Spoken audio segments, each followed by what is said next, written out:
Hello everyone, आप लोगों का स्वागत है टीचिंग दर्पण पर। आप सब देख रहे थे एनसीईआरटी सार संग्रह जो कि वन लाइनर फॉर्म में दिए गए हैं 6 to 12 तक के। वीडियो में नए हो फ्रेंड तो वीडियो को लाइक शेयर सब्सक्राइब कीजिएगा। इसमें कई टॉपिक जो है कंप्लीट किया गया है, जो कि पिछले वीडियो में ना देखे हो तो देख लीजिएगा फ्रेंड, सर्च करके यूट्यूब पर टीचिंग दर्पण तो आपको वीडियो मिल जाएगा। तो चलिए फ्रेंड, आज के वीडियो में आपका स्वागत है। आप किसी भी एग्ज़ाम की प्रिपरेशन कर रहे हों, सभी के लिए बहुत ही इम्पॉर्टेंट बुक है ये फिर एनसीईआरटी सार संग्रह, जो कि महेश कुमार बर्णवाल जी की पुस्तक है फ्रेंड। तो बने रहिएगा वीडियो में। वीडियो को लाइक शेयर सब्सक्राइब कीजिए। सब्सक्राइब इसलिए ताकि आपको नए नए वीडियो का नोटिफिकेशन मिलता रहे। आज का नया टॉपिक है प्रमुख आयोग, इम्पॉर्टेंट कमीशन। तो इसको देखेंगे फ्रेंड, तो वीडियो में बने रहिएगा।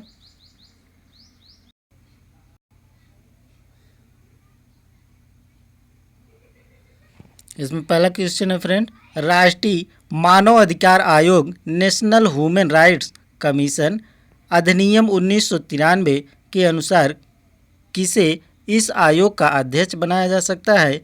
तो उच्चतम न्यायालय का सेवानिवृत्त मुख्य न्यायाधीश अथवा सेवानिवृत्त न्यायाधीश को। फिर से देख लीजिए फ्रेंड, राष्ट्रीय मानवाधिकार आयोग नेशनल ह्यूमन राइट्स कमीशन अधिनियम 1993 के अनुसार किसे इस आयोग का अध्यक्ष बनाया जा सकता है? तो उच्चतम न्यायालय का सेवानिवृत्त मुख्य न्यायाधीश अथवा सेवानिवृत्त न्यायाधीश को बनाया जा सकता है। भारत में सर्वप्रथम लोक सेवा आयोग की स्थापना किस अधिनियम के द्वारा की गई थी? गवर्नमेंट ऑफ इंडिया एक्ट 1919 के द्वारा की गई थी।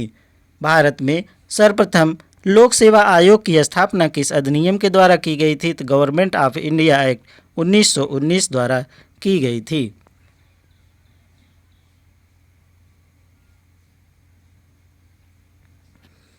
वर्ष 1926 में ली कमीशन की अनुशंसा पर सर्वप्रथम लोक सेवा आयोग की स्थापना की गई थी। तो ध्यान रखिएगा फ्रेंड, वर्ष 1926 में ली कमीशन की अनुशंसा पर सर्वप्रथम लोक सेवा आयोग की स्थापना की गई थी। राज्य लोक सेवा आयोग स्टेट पब्लिक सर्विस कमीशन के सदस्यों की नियुक्ति किसके द्वारा की जाती है? तो राज्यपाल के द्वारा की जाती है। राज्य लोक सेवा आयोग स्टेट पब्लिक सर्विस कमीशन के सदस्यों की नियुक्ति किसके द्वारा की जाती है? तो राज्यपाल के द्वारा की जाती है। फ्रेंड, इसका ये पीडीएफ प्राप्त करने के लिए आपको टेलीग्राम टीचिंग दर्पण को ज्वाइन कर लेना है। उसमें पीडीएफ पड़ जाएगी, आप लोग डाउनलोड कर लीजिएगा। कोई सलाह हो सुझाव हो तो कमेंट बॉक्स में कमेंट करके बताइएगा फ्रेंड, आपको वीडियो कैसा लग रहा है। भारतीय प्रशासनिक सेवा आईएएस और भारतीय पुलिस सेवा आईपीएस को समाप्त करने की सिफारिश किस आयोग ने ली थी? तो राजमन्नार आयोग ने ली थी। भारतीय प्रशासनिक सेवा आईएएस और भारतीय पुलिस सेवा आईपीएस को समाप्त करने की सिफारिश किस आयोग ने ली थी? तो राजमन्नार आयोग ने की थी। संघ लोक सेवा आयोग की प्रथम महिला अध्यक्ष कौन थी? तो रोज मिलियन बैथु थी। संघ लोक सेवा आयोग की प्रथम महिला अध्यक्ष कौन थी? रोज मिलियन बैथु थी। तो ध्यान रखिएगा फ्रेंड। अगला है राष्ट्रीय मानवाधिकार आयोग की संरचना। राष्ट्रीय मानवाधिकार आयोग की संरचना, इसका अध्यक्ष देख लीजिए फ्रेंड, उच्चतम न्यायालय का सेवानिवृत्त मुख्य न्यायाधीश या उच्चतम न्यायालय का सेवानिवृत्त न्यायाधीश। अध्यक्ष कौन होता है? उच्चतम न्यायालय का सेवानिवृत्त मुख्य न्यायाधीश या उच्चतम न्यायालय का सेवानिवृत्त न्यायाधीश। आगे दिए गए हैं सदस्य 1 में उच्चतम न्यायालय का कार्यरत व सेवानिवृत्त न्यायाधीश। उच्चतम न्यायालय का कार्यरत व सेवानिवृत्त न्यायाधीश। सदस्य 2 में उच्च न्यायालय का कार्यरत व सेवानिवृत्त मुख्य न्यायाधीश। सदस्य 2 में उच्च न्यायालय का कार्यरत व सेवानिवृत्त मुख्य न्यायाधीश। सदस्य 3 में मानवाधिकार से संबंधित कार्यानुभव अथवा विशेष जानकारी वाले 2 व्यक्ति। सदस्य 3 में मानवाधिकार से संबंधित कार्यानुभव अथवा विशेष जानकारी वाले 2 व्यक्ति।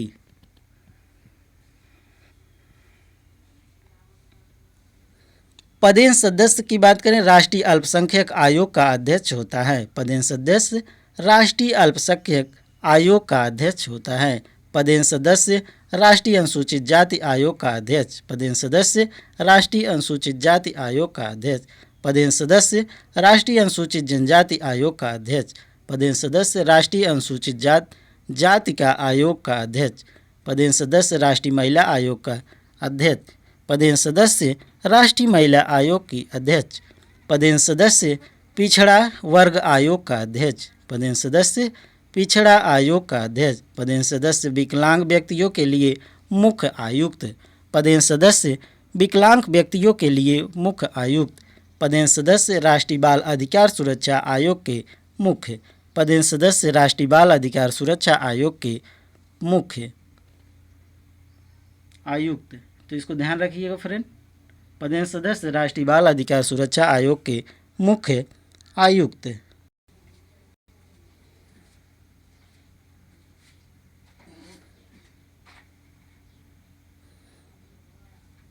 अगला है फ्रेंड, भारत के प्रथम लोकपाल की नियुक्ति। भारत के प्रथम लोकपाल की नियुक्ति। तो देख लीजिए फ्रेंड, इसमें 23 मार्च 2019 को राष्ट्रपति द्वारा सर्वोच्च न्यायालय के सेवानिवृत्त न्यायाधीश पिनाकी चंद्र घोष को भारत का प्रथम लोकपाल नियुक्त किया गया। तो ध्यान रखिएगा फ्रेंड, बहुत ही इम्पॉर्टेंट है। इनका चयन प्रधानमंत्री नरेंद्र मोदी की अध्यक्षता वाली एक चयन समिति द्वारा किया गया है, जिसमें सर्वोच्च न्यायालय के मुख्य न्यायाधीश रंजन गोगोई, लोकसभा अध्यक्ष सुमित्रा महाजन तथा एक प्रख्यात न्यायवादी मुकुल रोहतगी सम्मिलित थे। तो फिर से देख लीजिए फ्रेंड इसको, 23 मार्च 2019 को राष्ट्रपति द्वारा सर्वोच्च न्यायालय के सेवानिवृत्त न्यायाधीश पिनाकी चंद्र घोष को भारत का प्रथम लोकपाल नियुक्त किया गया। इनका चयन प्रधानमंत्री नरेंद्र मोदी की अध्यक्षता वाली एक चयन समिति द्वारा किया गया है, जिसमें सर्वोच्च न्यायालय के मुख्य न्यायाधीश रंजन गोगोई, लोकसभा अध्यक्ष सुमित्रा महाजन तथा एक प्रख्यात न्यायवादी मुकुल रोहतगी सम्मिलित थे। तो ध्यान रखिएगा फ्रेंड इसको।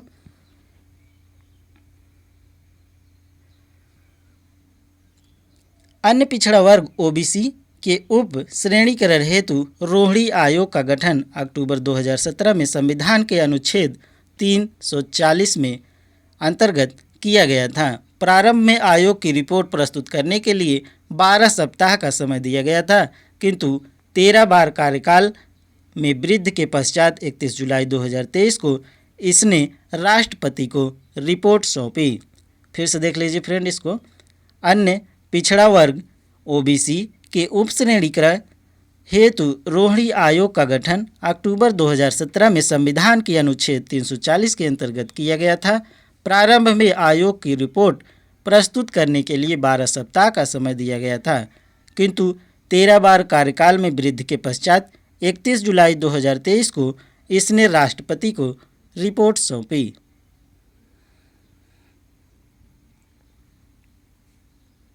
मानवाधिकार आयोग किस प्रकार की संस्था है? तो गैर संवैधानिक नॉन कॉन्स्टिट्यूशनल संस्था है।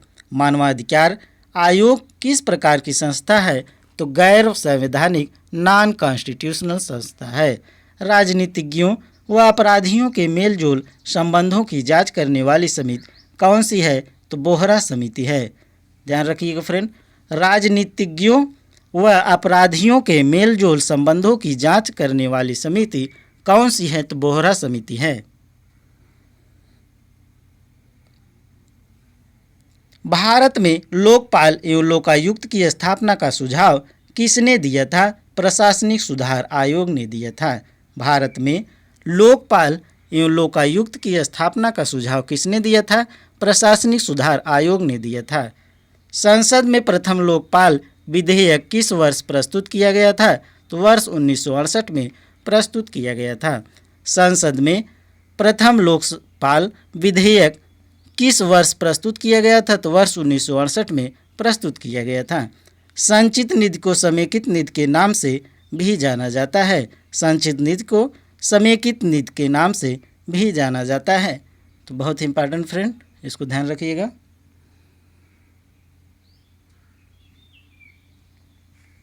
संविधान के किस अनुच्छेद के अंतर्गत लोक सेवा आयोग के अध्यक्ष या सदस्य को हटाया जा सकता है? तो अनुच्छेद 317 के अंतर्गत। संविधान के किस अनुच्छेद के अंतर्गत लोक सेवा आयोग के सदस्य को हटाया जा सकता है? तो अनुच्छेद 317 के अंतर्गत। किसी राज्य का लोकायुक्त अपना प्रतिवेदन प्रस्तुत करता है राज्यपाल को। किसी राज्य का लोकायुक्त अपना प्रतिवेदन प्रस्तुत करता है तो राज्यपाल को प्रस्तुत करता है। राज्य मानवाधिकार आयोग का अध्यक्ष कौन होता है? तो उच्च न्यायालय का सेवानिवृत्त मुख्य न्यायाधीश होता है। राज्य मानवाधिकार आयोग का अध्यक्ष कौन होता है? तो उच्च न्यायालय का सेवानिवृत्त मुख्य न्यायाधीश होता है। तो बहुत इंपॉर्टेंट फ्रेंड, उत्तर प्रदेश लोक सेवा आयोग यूपीएससी के व्यय निधि किस निधि पर भारित होते हैं? तो राज्य के संचित निधि पर भारित होते हैं। उत्तर प्रदेश लोक सेवा आयोग यूपीपीएससी के व्यय किस निधि पर भारित होते हैं? तो राज्य के संचित निधि पर भारित होते हैं।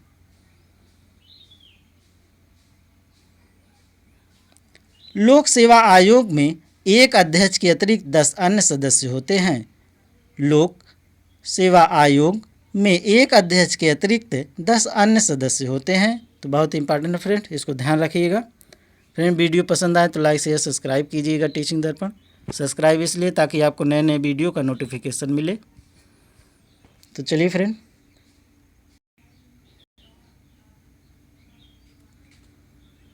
लोकपाल संस्था में अध्यक्ष के अतिरिक्त 8 अन्य सदस्यों की नियुक्ति होती है जिसका कार्यकाल 5 वर्ष होता है। लोकपाल संस्था में अध्यक्ष के अतिरिक्त 8 अन्य सदस्य की नियुक्ति होती है जिसका कार्यकाल 5 वर्ष होता है। अगला टॉपिक है फ्रेंड, राजभाषा। राजभाषा ऑफिशियल लैंग्वेज। तो इसमें देखेंगे फ्रेंड,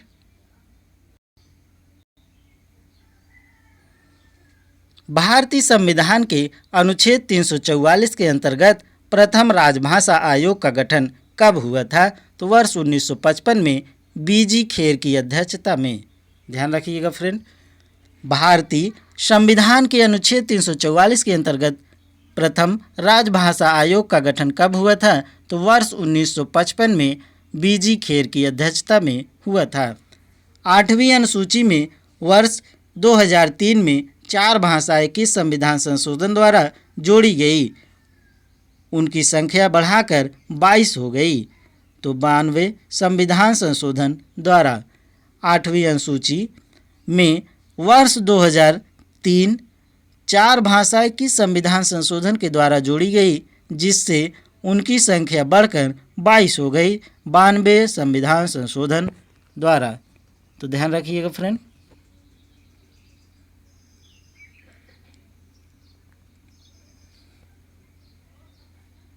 संविधान में 8वीं अनुसूची में सम्मिलित भाषाएं, तो देख लीजिए फ्रेंड, इसमें पहला है असमिया, दूसरा है बांग्ला, तीसरा गुजराती, चौथा हिंदी, 5वां कन्नड़, 6ठा कश्मीरी, 7वें नंबर पर कोंकणी, उसके बाद 8वें पर मलयालम, 9वां मणिपुरी, 10वां मराठी, 11 नंबर पर नेपाली, 12वें पे उड़िया, 13वां पे पंजाबी, 14 नंबर पर संस्कृत, 15 नंबर पर सिंधी, 21वां संविधान संशोधन 1967 में जोड़ा गया था फ्रेंड।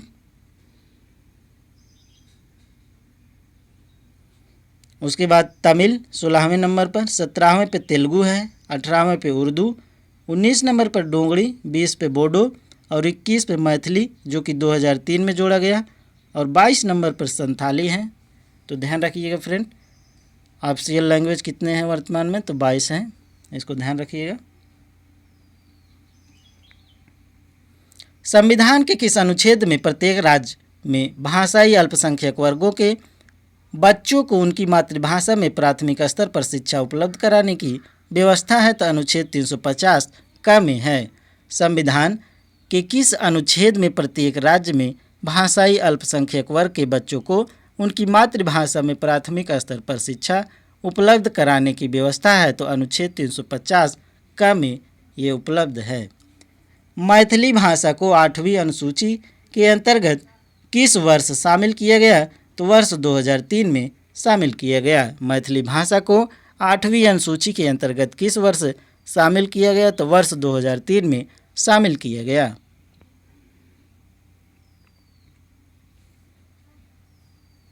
इकहत्तरवें संविधान संशोधन द्वारा 1992 में किस संविधान की 8वीं अनुसूची में नेपाली, कोंकणी एवं मणिपुरी भाषाएं जोड़ी गई। वेरी वेरी इंपॉर्टेंट फ्रेंड, इसको ध्यान रखिएगा।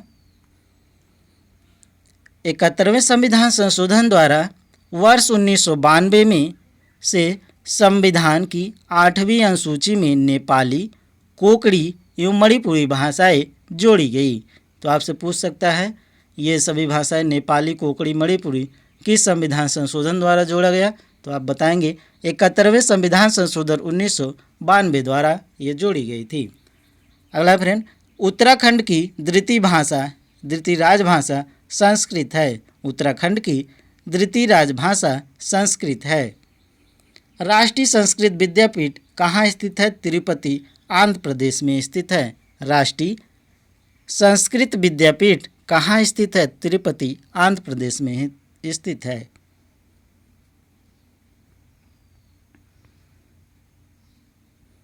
अब तक 6 भाषाओं को शास्त्रीय भाषा का दर्जा प्राप्त हो चुका है। बहुत ही इंपॉर्टेंट फ्रेंड, यहीं से क्वेश्चन बनता है, इसको ध्यान रखिएगा। दिया है भाषा, पहले क्रमांक दिया है, उसके बाद भाषा, उसके बाद घोषणा वर्ष, फिर क्रमांक, भाषा, घोषणा वर्ष दिया गया है।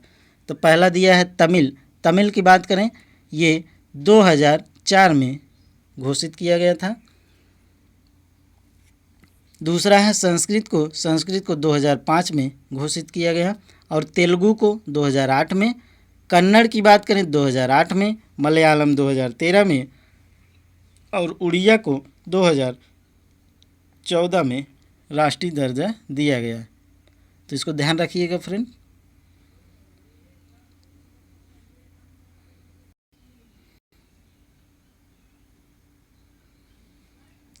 राजभाषा से संबंधित अनुच्छेद, तो देख लीजिए फ्रेंड, एक तरफ अनुच्छेद दिया है, दूसरी तरफ विषय वस्तु। संघ की भाषा 343 में संघ की राजभाषा दिया गया है। तो इसको ध्यान रखिए फ्रेंड।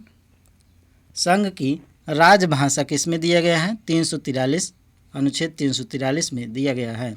344 में राजभाषा पर संसदीय आयोग एवं समिति दिया गया है। राजभाषा 344 में राजभाषा पर संसदीय आयोग एवं समिति दिया गया है। कमेंट बॉक्स में कमेंट करके बताइएगा फ्रेंड, विश्व हिंदी दिवस किस तिथि को मनाया जाता है?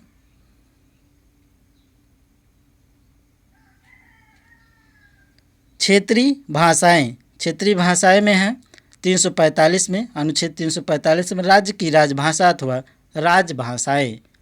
345 में राज्य की राजभाषा अथवा राजभाषाएं। 346 में एक राज्य से दूसरे राज्य अथवा एक राज्य से संघ के बीच संवाद के लिए राजभाषाएं। 346 में एक राज्य से दूसरे राज्य अथवा एक राज्य से संघ के बीच संवाद की राजभाषाएं। 347 में दिया गया है किसी राज्य की जनसंख्या के एक समूह वाले द्वारा बोली जाने वाली भाषा से संबंधित प्रावधान। 347 में किसी राज्य की जनसंख्या के एक समूह द्वारा बोली जाने वाली भाषा में संबंधित प्रावधान दिया गया है।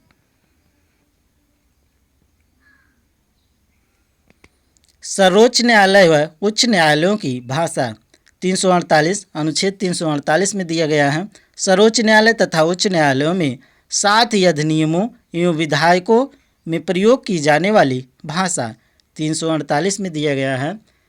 सर्वोच्च न्यायालय तथा उच्च न्यायालयों में 7 ही अधिनियमों एवं विधेयकों में प्रयोग की जाने वाली भाषा। अनुच्छेद 349 में दिया गया है भाषा से संबंधित कुछ नियमों अधिनियमित करने के लिए विशेष प्रक्रिया। अनुच्छेद 349 में दिया गया है भाषा से संबंधित कुछ नियम अधिनियमित करने के लिए विशेष प्रक्रिया। अगला है फ्रेंड विशेष विनिर्देश। अनुच्छेद 350 में शिकायत निवारण के लिए प्रयुक्त भाषा। अनुच्छेद 350 में शिकायत निवारण के लिए प्रयुक्त भाषा। अनुच्छेद 350 ए में दिया गया है प्राथमिक स्तर पर मातृभाषा में शिक्षण के लिए सुविधाएं। अनुच्छेद 350 ए में दिया गया है प्राथमिक स्तर पर मातृभाषा में शिक्षण के लिए सुविधाएं। अनुच्छेद 350 बी में दिया गया है भाषाई अल्पसंख्यकों के लिए विशेष पदाधिकारी। अनुच्छेद 350 बी में दिया गया है भाषाई अल्पसंख्यकों के लिए विशेष पदाधिकारी। अनुच्छेद 351 में दिया गया है हिंदी भाषा के विकास के लिए विनिर्देश। अनुच्छेद 351 में दिया गया है हिंदी भाषा के विकास के लिए विनिर्देश।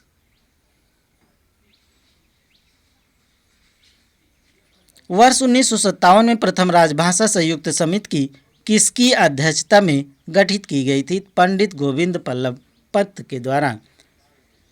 वर्ष 1957 में प्रथम राजभाषा संयुक्त समिति किसकी अध्यक्षता में गठित की गई थी? पंडित गोविंद बल्लभ पंत की अध्यक्षता में गठित की गई थी। अगला फ्रेंड भारत की राज्य की भाषा संबंधी प्रावधानों का संशोधन किस प्रकार हो सकता है? संसद में कम से कम 2/3 बहुमत से। भारत की राज्य की भाषा संबंधी प्रावधान का संशोधन किस प्रकार हो सकता है? संसद में कम से कम 2/3 बहुमत से। सिंधी भाषा को 8वीं अनुसूची में किस संविधान संशोधन द्वारा जोड़ा गया था? तो 21वां संविधान संशोधन 1967 द्वारा। सिंधी भाषा को 8वीं अनुसूची में किस संविधान संशोधन द्वारा जोड़ा गया? तो 21वां संविधान संशोधन 1967 द्वारा जोड़ा गया है। बहुत ही इंपॉर्टेंट फ्रेंड। संविधान की 8वीं अनुसूची में सम्मिलित भाषाओं में से कौन सी दूसरी सर्वाधिक बोली जाने वाली भाषा है? तो बांग्ला है, अर्थात बंगाल है। संविधान की 8वीं अनुसूची में सम्मिलित भाषाओं में से कौन दूसरी सर्वाधिक बोली जाने वाली भाषा है? तो बंगाल वो भाषा है, अर्थात बांग्ला। इसको ध्यान रखिएगा फ्रेंड।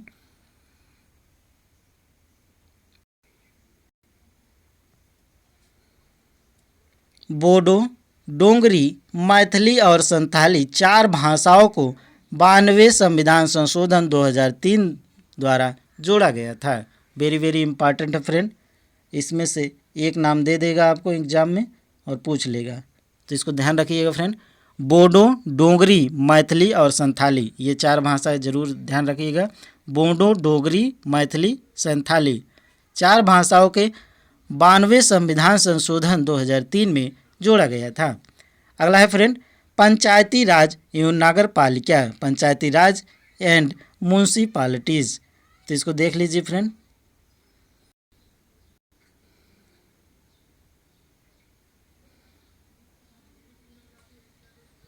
पंचायती राज किस सूची का विषय है? तो राज्य सूची का विषय है। पंचायती राज किस सूची का विषय है? तो राज्य सूची का विषय है।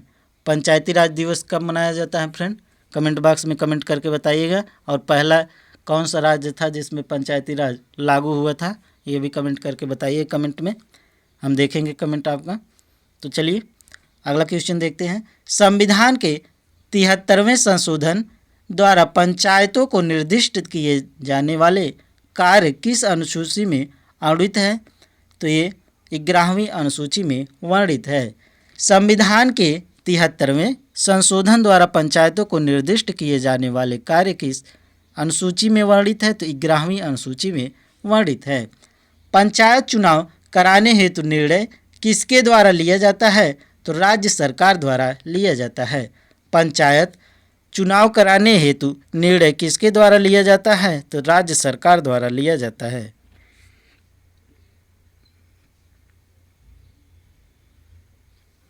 अगला है फ्रेंड भारतीय संविधान की 11वीं अनुसूची में पंचायतों के लिए कुल कितने विषय निर्धारित किए गए हैं? तो 29 विषय।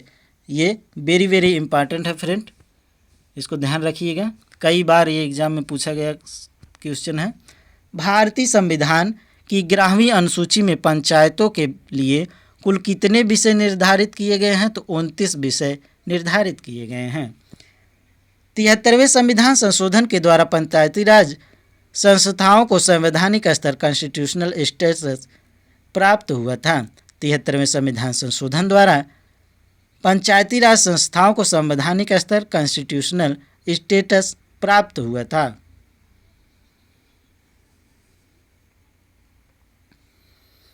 पंचायत चुनाव पंचायत इलेक्शन किसके अंतराल पर होते हैं? तो प्रत्येक 5 वर्षों में पंचायत चुनाव पंचायत इलेक्शन किसके अंतराल पर होते हैं? तो प्रत्येक 5 वर्षों में। किस अनुच्छेद के अंतर्गत पंचायतों को संवैधानिक दर्जा प्रदान किया गया है? तो अनुच्छेद 243 के अंतर्गत। किस अनुच्छेद के अंतर्गत पंचायतों को संवैधानिक दर्जा प्रदान किया गया है? तो अनुच्छेद 243 के अंतर्गत प्रदान किया गया है। राष्ट्रीय पंचायती राज दिवस कब मनाया जाता है? 24 अप्रैल को मनाया जाता है। जो क्वेश्चन आपसे पूछे थे फ्रेंड, इसका आंसर देखिए यहाँ पर दिया गया है। राष्ट्रीय पंचायती राज दिवस कब मनाया जाता है? तो ये 24 अप्रैल को मनाया जाता है। कौन से 2 राज्य थे जो पहले पंचायती राज लागू किए थे? तो आंध्र प्रदेश और नागौर।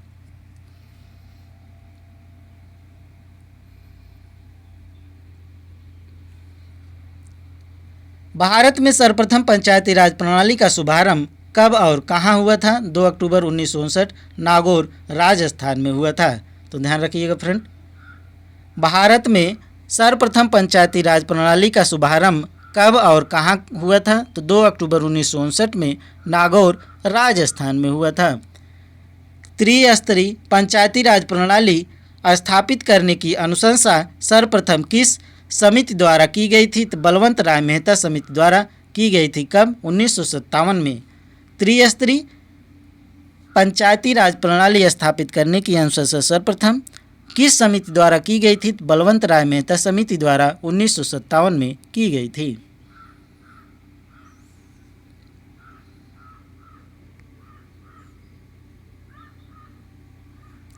अशोक मेहता समिति ने पंचायती राज के लिए किस प्रतिमान मॉडल को संतुष्ट की थी? तो द्विस्तरीय। अगर बलवंत राय मेहता समिति पूछे तो त्रिस्तरीय पर आधारित थी। अशोक मेहता समिति पूछे तो ये द्विस्तरीय पर आधारित थी फ्रेंड, इसको ध्यान रखिएगा। अगला है पंचायतों एवं नगर पालिकाओं के संबंध में भारतीय संविधान में किस वर्ष प्रावधान किया गया? तो वर्ष 1993 में प्रावधान किया गया था। पंचायतों एवं नगर पालिकाओं के संबंध में भारतीय संविधान में किस वर्ष प्रावधान किया गया था? वर्ष 1993 में प्रावधान किया गया था। पंचायती राज को किस संशोधन द्वारा स्वशासन की इकाई के रूप में संगठित किया गया? तो भारतीय संविधान के 73वें संशोधन द्वारा। पंचायती राज को किस संशोधन द्वारा स्वशासन की इकाई के रूप में संगठित किया गया? तो भारतीय संविधान के 73वें संशोधन द्वारा।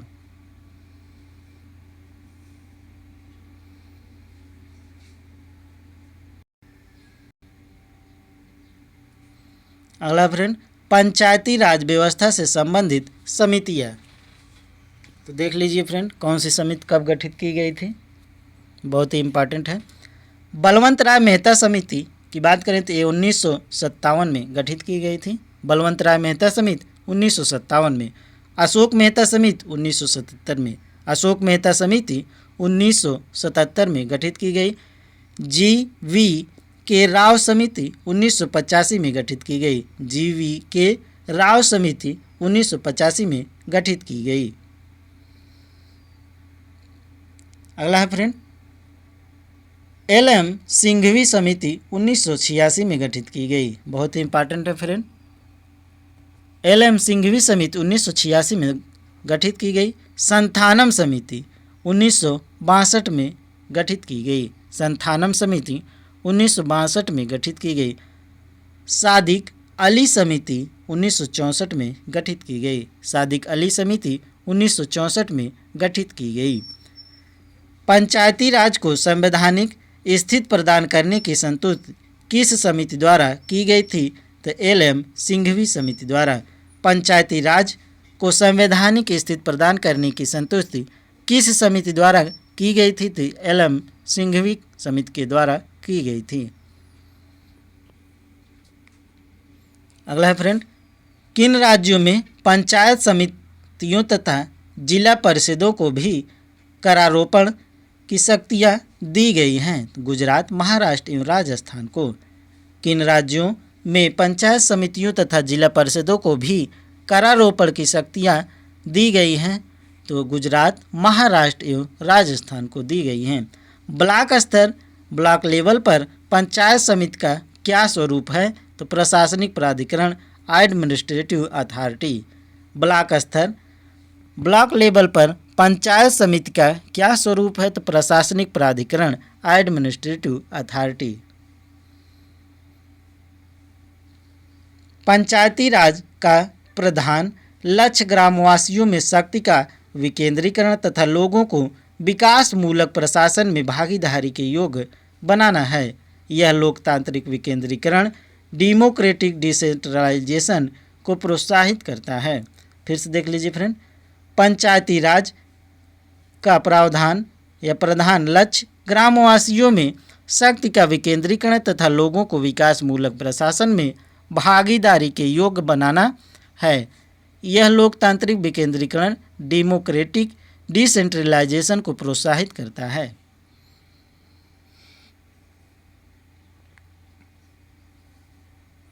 यदि पंचायत भंग होती है तो कितनी अवधि के भीतर निर्वाचन कराना अनिवार्य है? तो 6 माह के अंदर। यदि पंचायत भंग होती है तो कितनी अवधि के भीतर निर्वाचन कराना अनिवार्य है? तो 6 माह के अंतर्गत। पंचायतों में किन वर्गों के लिए आरक्षण का प्रावधान किया गया है? तो महिलाओं, अनुसूचित जातियों, अनुसूचित जनजातियों के लिए। पंचायतों में किन वर्गों के लिए आरक्षण का प्रावधान किया गया है? तो महिलाओं, अनुसूचित जातियों तथा अनुसूचित जनजातियों के लिए आरक्षण प्रावधान किया गया है। अन्य पिछड़ा वर्ग को आरक्षण देने का प्रावधान करने के लिए किसे शक्ति प्रदान की गई है? तो राज्य विधानमंडल को प्रदान की गई है। अन्य पिछड़ा वर्ग को आरक्षण देने का प्रावधान करने के लिए किसे शक्ति प्रदान की गई है? तो राज्य विधानमंडल को प्रदान की गई है।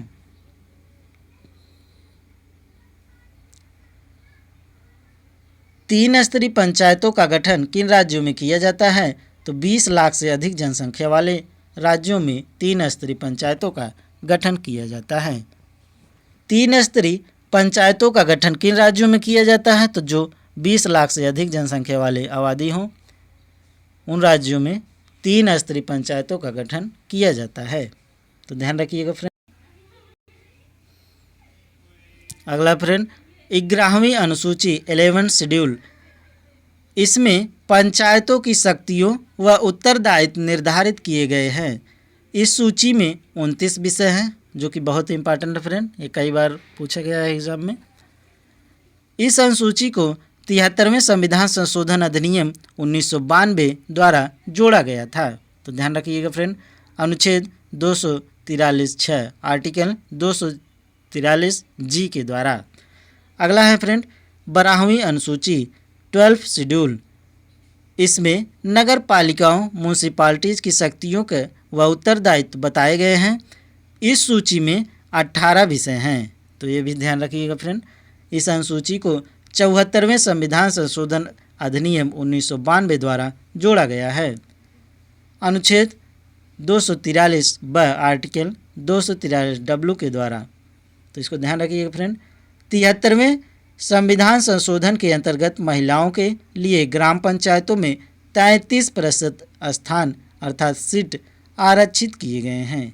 तो ध्यान रखिएगा फ्रेंड, 73वें संविधान संशोधन के अंतर्गत महिलाओं के लिए ग्राम पंचायतों में 33% स्थान आरक्षित किए गए हैं।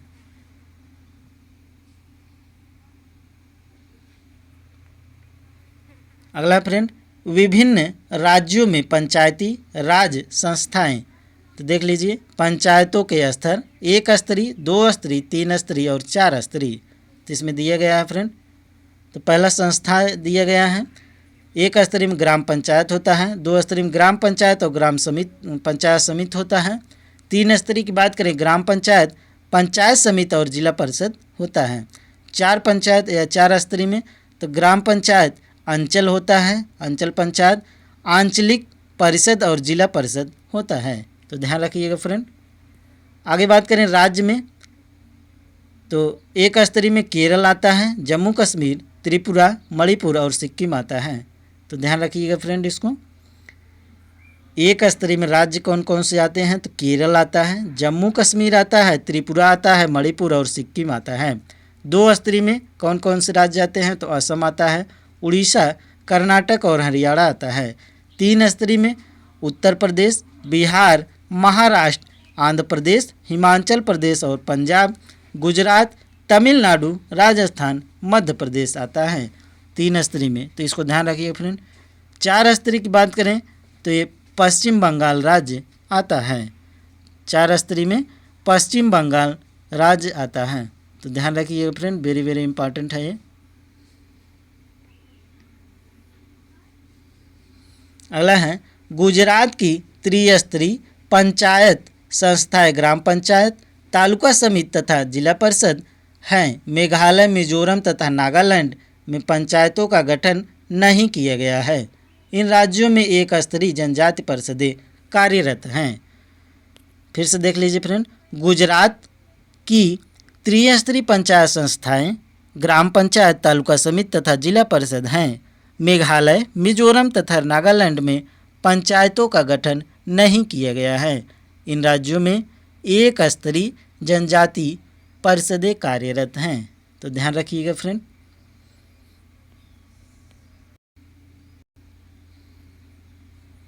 उत्तर प्रदेश में पंचायती राज संस्थाओं में महिलाओं के लिए आरक्षित सीटों की कुल संख्या कुल स्थानों की 1/3 है। उत्तर प्रदेश में पंचायती राज संस्थाओं में महिलाओं के लिए आरक्षित सीटों की कुल संख्या कुल स्थानों की 1/3 है। 73वां संविधान संशोधन अधिनियम का क्या उद्देश्य है, तो देश में सशक्त एवं जीवंत पंचायती राज संस्थाओं की स्थापना करना।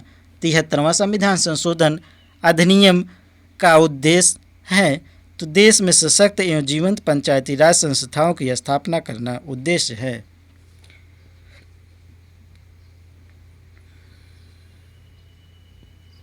अगला फ्रेंड, भारत के किस राज्य पंचायती राज से संबंधित मामलों की सुनवाई के लिए पृथक अपीली न्यायाधिकरण का गठन किया गया, तो केरल को गठन किया गया। भारत के किस राज्य पंचायती राज से संबंधित मामलों की सुनवाई के लिए पृथक अपीली न्यायाधिकरण का गठन किया गया, तो केरल को गठन किया गया। अनुसूचित जनजातियों एसटी से परिपूर्ण किस राज्य में अनुसूचित जातियों एससी हेतु आरक्षण का कोई प्रावधान नहीं है, तो अरुणाचल प्रदेश में। अनुसूचित जनजातियों एसटी से परिपूर्ण किस राज्य में अनुसूचित जातियों एससी हेतु आरक्षण का कोई प्रावधान नहीं है, तो अरुणाचल प्रदेश में कोई प्रावधान नहीं है।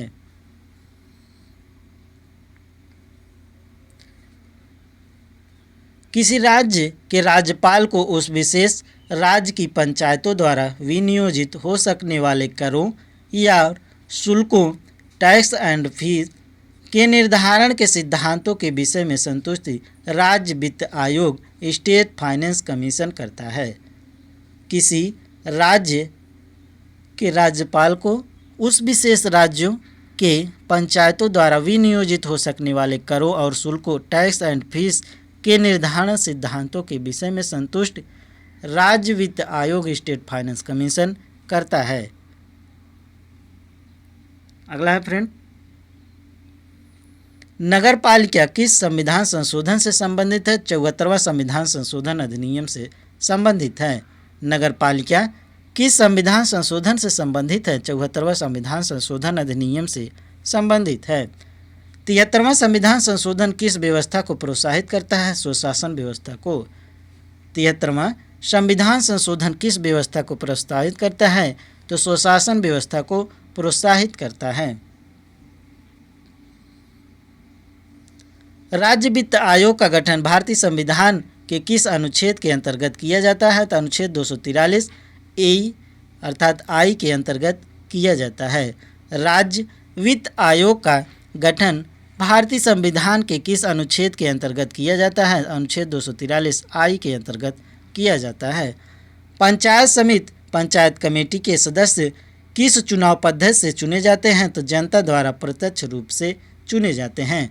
पंचायत समिति पंचायत कमेटी के सदस्य किस चुनाव पद्धति के द्वारा चुने जाते हैं?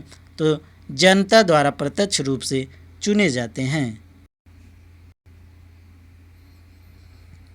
किसी भी बीपीएल परिवार का वयस्क सदस्य महात्मा गांधी राष्ट्रीय ग्रामीण रोजगार गारंटी अधिनियम MGNREGA मनरेगा के अंतर्गत लाभ प्राप्त करने का पात्र होता है। किसी भी बीपीएल परिवार का वयस्क सदस्य महात्मा गांधी राष्ट्रीय ग्रामीण रोजगार गारंटी अधिनियम मनरेगा के अंतर्गत लाभ प्राप्त करने का पात्र होता है।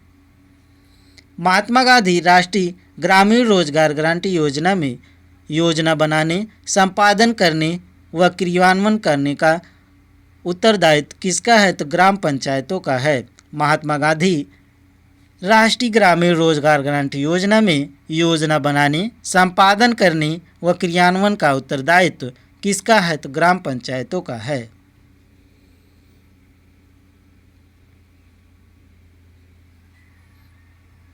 भारत के किस राज्य में पंचायतों में अल्पसंख्यकों के लिए आरक्षण प्राप्त है? तो आंध्र प्रदेश में। भारत के किस राज्य में पंचायतों में अल्पसंख्यकों के लिए आरक्षण प्राप्त है? तो आंध्र प्रदेश में आरक्षण प्राप्त है। अगला टॉपिक है फ्रेंड, पंचायती राज से संबंधित समितियां संवैधानिकरण के बाद। तो इसको देख लीजिए फ्रेंड।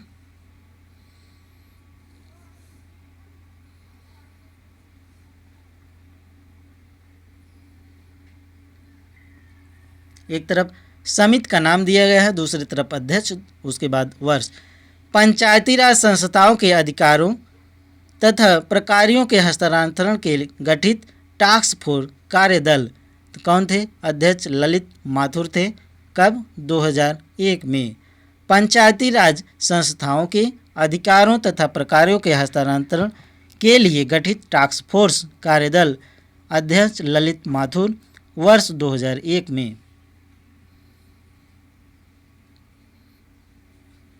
निम्नवत ग्रास रूट स्तर पर नियोजन के लिए गठित विशेषज्ञ समूह वी रामचंद्रन 2005 में। निम्नवत या निम्नतम ग्रास रूट स्तर पर नियोजन के लिए गठित विशेषज्ञ समूह वी रामचंद्रन 2005। जिला स्तर नियोजन की नियमावली तैयार करने का कार्य दल श्रीमती राजवंत शंघू 2008 में। जिला स्तर नियोजन की नियमावली तैयार करने का कार्यदल श्रीमती राजवंत 2008 में। डीआरडीए जिला ग्रामीण एजेंसी पुनर्गठन के लिए गठित समिति वी रामचंद्रन 2010 में। डीआरडीए जिला ग्रामीण एजेंसी के पुनर्गठन के लिए गठित समिति वी रामचंद्रन 2010 में। अगले हैं फ्रेंड, आम वस्तुओं एवं सेवाओं की कुल आपूर्ति के लिए पंचायतों के उत्तोलन लीवरेजिंग की विशेषज्ञ समिति मणिशंकर अय्यर 2012 में। आम वस्तुओं एवं सेवाओं की कुशल आपूर्ति के लिए पंचायतों के उत्तोलन लीवरेजिंग की विशेषज्ञ समिति मणिशंकर अय्यर 2012 में। ध्यान रखिएगा फ्रेंड। नगर पालिकाओं को 12वीं अनुसूची में वर्णित कुल 18 विषय पर विधि बनाने की शक्ति प्रदान की गई है। नगर पालिकाओं को 12वीं अनुसूची में वर्णित कुल 18 विषयों पर विधि बनाने की शक्ति प्रदान की गई है। अगला टॉपिक फ्रेंड, संविधान संशोधन कॉन्स्टिट्यूशन अमेंडमेंट। तो इसको देख लीजिए फ्रेंड। संविधान संशोधन का प्रावधान किस अनुच्छेद के अंतर्गत किया गया है? तो अनुच्छेद 368 के अंतर्गत किया गया है। वेरी वेरी इंपॉर्टेंट है फ्रेंड, इसको जितना इंपॉर्टेंट मार्क लगाएं कम है। संविधान संशोधन का प्रावधान किस अनुच्छेद के अंतर्गत किया गया है? तो अनुच्छेद 368 के अंतर्गत किया गया है। भारतीय संविधान में संशोधन के लिए संसद के किस सदन में विधेयक लाया जा सकता है? तो लोकसभा अथवा राज्यसभा, किसी भी सदन में। भारतीय संविधान में संशोधन के लिए संसद के किस सदन में विधेयक लाया जा सकता है? तो लोकसभा अथवा राज्यसभा, किसी भी सदन में लाया जा सकता है। किस संविधान संशोधन अधिनियम को लघु संविधान कहा जाता है? वेरी वेरी इंपॉर्टेंट क्वेश्चन है फ्रेंड ये। किस संविधान संशोधन अधिनियम को लघु संविधान कहा जाता है? तो 42वें संविधान संशोधन को। किस संविधान संशोधन अधिनियम को लघु संविधान कहा जाता है? तो 42वें संविधान संशोधन को कहा जाता है।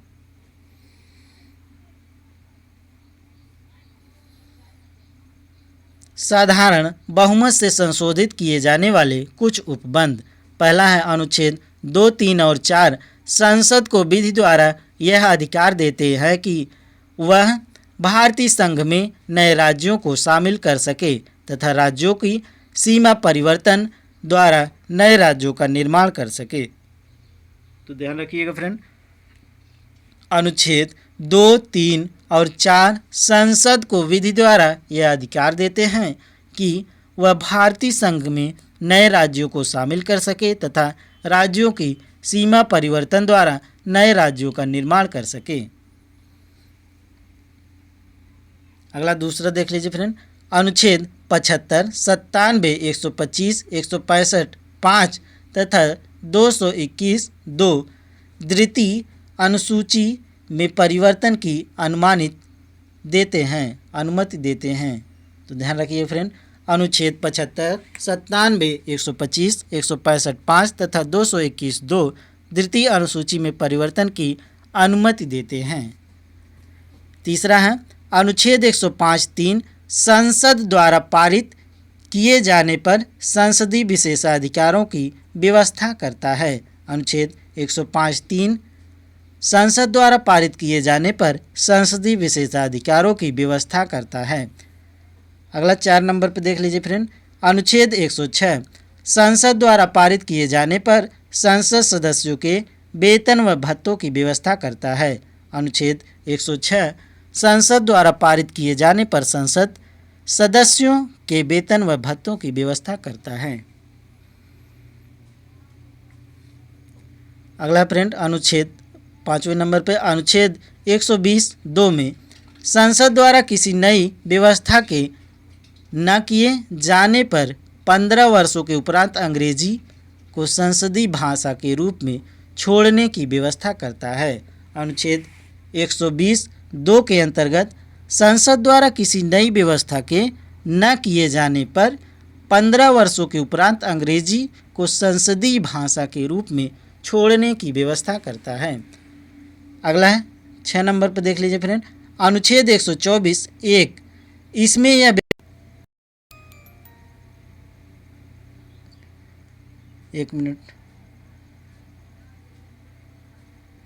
अनुच्छेद 124 1 में इसमें यह व्यवस्था कि संसद द्वारा किसी व्यवस्था के न होने तक उच्चतम न्यायालय में 7 न्यायाधीश होंगे। अनुच्छेद 124 1 इसमें यह व्यवस्था है कि संसद द्वारा किसी व्यवस्था के न होने तक उच्चतम न्यायालय में 7 न्यायाधीश होंगे। अगला नंबर है 7वां नंबर, अनुच्छेद 135 में तो संसद को सर्वोच्च न्यायालय के अधिकार क्षेत्रों में परिवर्तन करने की शक्ति देता है। अनुच्छेद 135 में संसद को सर्वोच्च न्यायालय के अधिकार क्षेत्र में परिवर्तन करने की शक्ति देता है। 8वां नंबर है फ्रेंड, अनुच्छेद 169 1 में कुछ शर्तों के साथ विधान परिषदों को भंग करने की व्यवस्था करता है। अनुच्छेद 169 1 में कुछ शर्तों के साथ विधान परिषदों को भंग करने की व्यवस्था करता है। 9वें नंबर पे है अनुच्छेद 239 संघ व राज्यों क्षेत्रों। अनुच्छेद 239 संघ राज्य क्षेत्र यूनियन टेरिटरी के लिए मंत्रिपरिषद का सृजन करता है। अनुच्छेद 239 संघ राज्य क्षेत्रों यूनियन टेरिटरीज के लिए मंत्रिपरिषद का सृजन करता है। तो बहुत ही इंपॉर्टेंट फ्रेंड, इसको ध्यान रखिएगा। अगला है दिल्ली राष्ट्रीय राजधानी क्षेत्र किस संविधान संशोधन द्वारा बना? 69वें संविधान संशोधन 1992 द्वारा। दिल्ली राष्ट्रीय राजधानी किस संविधान संशोधन द्वारा बना? तो 69वां संविधान संशोधन 1992 द्वारा बना। अगला है फ्रेंड 106वां संविधान संशोधन अधिनियम किससे संबंधित है? तो लोकसभा सभी राज्यों की विधानसभा एवं दिल्ली विधानसभा में महिलाओं को 33% आरक्षण से नारी शक्ति बंधन अधिनियम से संबंधित है। बात करें 106वां संविधान संशोधन अधिनियम किससे संबंधित है? तो लोकसभा सभी राज्यों की विधानसभा एवं दिल्ली विधानसभा में महिलाओं को 33% आरक्षण से नारी शक्ति बंधन अधिनियम से संबंधित है। तो ध्यान रखिएगा फ्रेंड। इस अधिनियम के अंतर्गत अनुच्छेद 239 ए में संशोधन किया गया है, जबकि नए अनुच्छेद 330 ए, 332 ए तथा 334 ए को जोड़ा गया है। यह आरक्षण 15 वर्षों की अवधि के लिए है। तो फिर से देख लीजिए फ्रेंड, इस अधिनियम के अंतर्गत अनुच्छेद 239 ए में संशोधन किया गया है। संशोधन करके क्या करे हैं? जबकि नए अनुच्छेद 330 ए और 332 ए तथा 334 ए को जोड़ा गया है। यह आरक्षण 15 वर्षों के अवधि के लिए है। तो ध्यान रखिएगा फ्रेंड। भारतीय संविधान में 9वीं अनुसूची कब जोड़ी गई? तो प्रथम संविधान संशोधन 1951 के द्वारा। भारतीय संविधान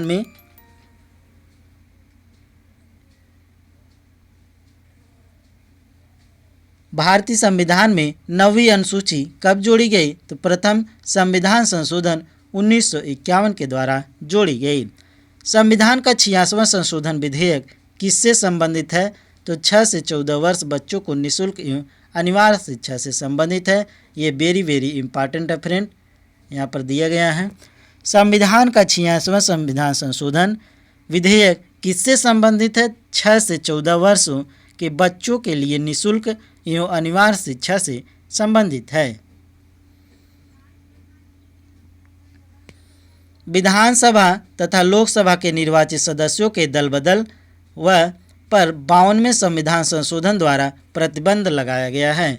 विधानसभा तथा लोकसभा के निर्वाचित सदस्यों के दल बदल पर 52वें संविधान संशोधन द्वारा प्रतिबंध लगाया गया है।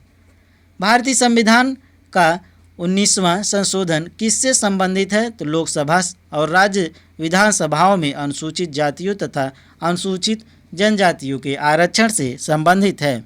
भारतीय संविधान का 19वां अर्थात 79वां संशोधन किससे संबंधित है? तो लोकसभा और राज्य विधानसभाओं में अनुसूचित जातियों और अनुसूचित जनजातियों के आरक्षण से संबंधित है। तो ध्यान रखिएगा फ्रेंड।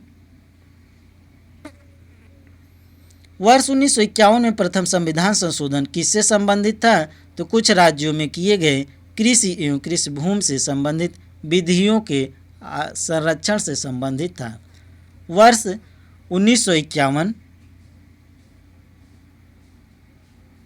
1951 में प्रथम संविधान संशोधन किससे संबंधित था? कुछ राज्यों में किए गए कृषि एवं कृषि भूमि से संबंधित विधियों के संरक्षण से संबंधित था।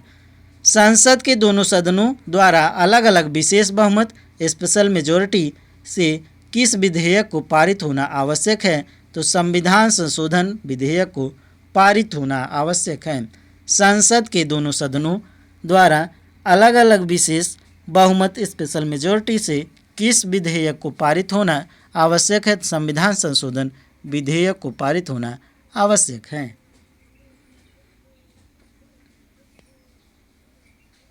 सर्वोच्च न्यायालय ने गोलकनाथ बनाम पंजाब राज्य विवाद में सर्वप्रथम संसद की संविधान संशोधन शक्ति को सीमित किया।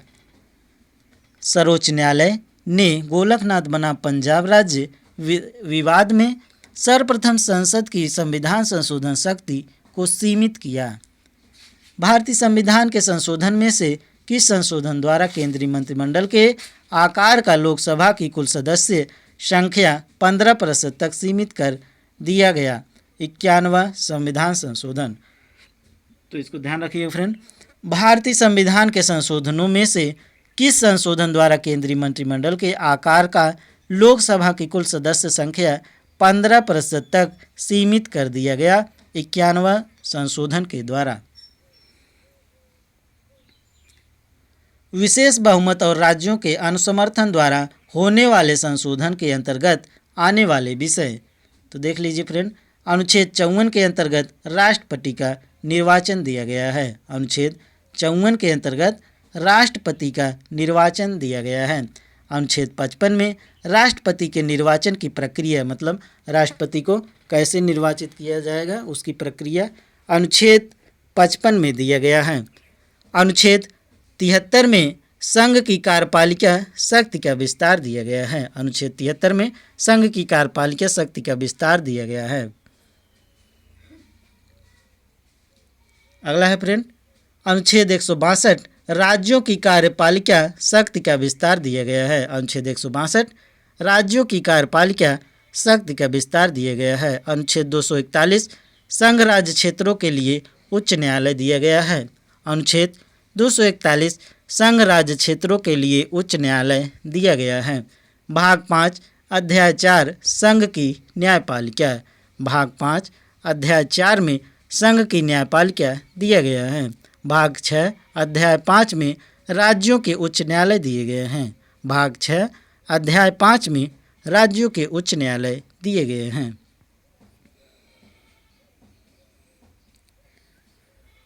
भाग 11 अध्याय 1 संघ व राज्यों के बीच विधायी संबंध दिए गए हैं। भाग 11 अध्याय 1 संघ व राज्यों के बीच विधायी संबंध दिए गए हैं। 7वीं अनुसूची कि किसी सूची संघ राज्य सूची समवर्ती सूची में संशोधन दिया गया है। 7वीं अनुसूची कि किसी सूची संघ सूची राज्य सूची समवर्ती सूची में संशोधन दिया गया है। संसद में राज्यों का प्रतिनिधित्व अनुसूची 4 में दिया गया है। संसद में राज्यों का प्रतिनिधि अनुसूची 4 में। स्वयं अनुच्छेद 368 संविधान संशोधन की प्रक्रिया में संशोधन दिया गया है। स्वयं अनुच्छेद 368 में संविधान संशोधन की प्रक्रिया में संशोधन दिया गया है। तो ध्यान रखिएगा फ्रेंड। 86वें संविधान संशोधन 2003 द्वारा शिक्षा के अधिकार से संबंधित अनुच्छेद 21A संविधान में जोड़ा गया।